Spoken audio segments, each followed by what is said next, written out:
In this video, I'm going to share with you a technique to get you to tap into your creativity for all that deep work that you need to get done off of your to-do list. I suggest you turn off all the other distractions. You're not going to want to miss this. Hello and welcome to season 2 on the channel, the one where you start building a fundamentally stronger business. I suggest you subscribe or this puppy gets it. What is typically the first thing said in any book or article about productivity? Multitasking doesn't work. I'm sorry, but what's this then? That's the thing though, isn't it? As much as we're told it's just not physically possible to multitask, we do seem to be doing some version of it in our workday on a regular basis. A sneaky check on the socials when we're on Zoom, a quick reply to our emails when we're waiting in a queue, and even chatting on Slack when we're attending an online conference. Multitasking is the only reason why I can explain why on earth I have such a large screen. I think the true issue is the term multitasking. When we think we're multitasking, we think we're doing more than one thing at a time. The truth is, our brains are not actually doing that. What essentially happens when we switch between tasks is just that. We switch between tasks, just really quickly. As a result, our brain is easily distracted and jumps from task to task, taking much longer to complete all tasks simultaneously than if they were attacked individually. My favorite test subject for this is my husband, Seb. No matter how much he assures me that he can finish working through his emails and watch the latest episode of Billions, I just need to watch him for 1 minute and I can see what's really going down. As the show intro tune plays, he starts out strong by showing how much self-restraint he has and how well he's concentrating on his emails. And then, oh, what's that? His ears get teased. Paul Giamatti is calling for him to pay attention. And there we have it. His eyes switch from the tiny iPad screen in front of him to the glorious widescreen TV.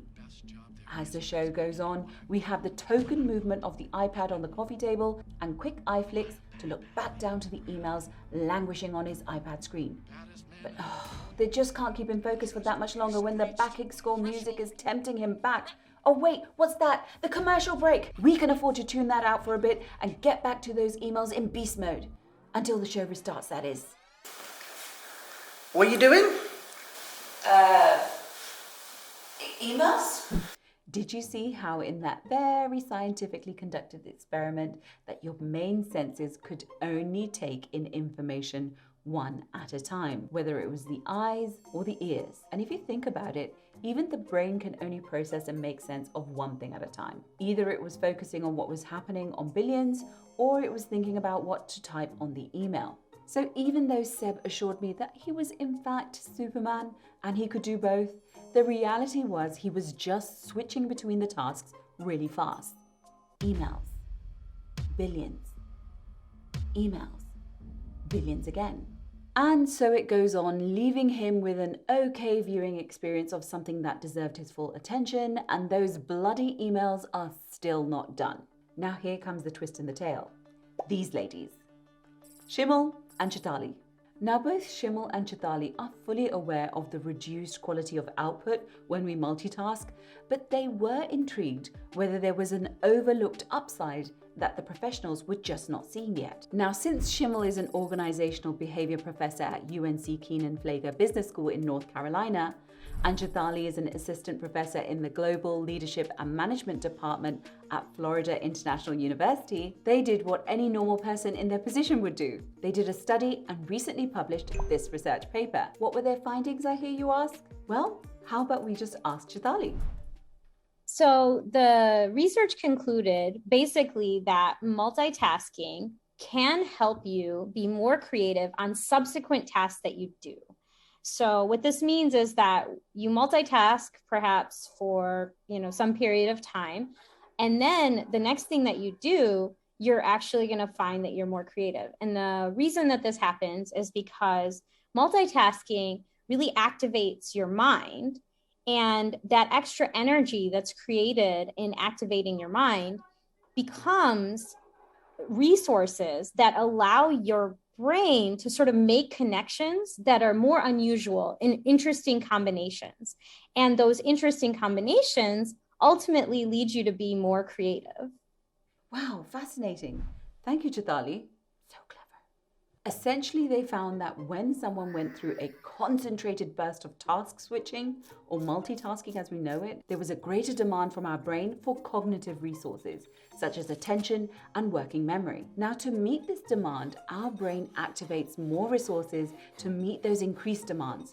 And so once our brain achieves the higher level of activation, it has greater availability of extra energy, creating cognitive flexibility. Ooh, now it's getting really fancy. It was this process of activation and cognitive flexibility that made the multitasker more creative in the next task after the concentrated task switching process earlier. They reached this conclusion from a series of lab and real-life tests, all of which are fascinating to read about in the paper itself, which I've linked below. Anyway, the question this all boils down to is, how does this help our personal productivity in our businesses? Well, you know, when you have that super creative deep work session that we really need to do and really produce the goods for, well, Schimmel and Chitali's study suggests we do an energizing boost of task switching to help condition our mind to get into a creative state. You do know what this reminds me of, right? You know the 10-minute cardio that all the personal trainers have you do before you do weight training to get you in the high heart rate state, meaning that you will fat burn better?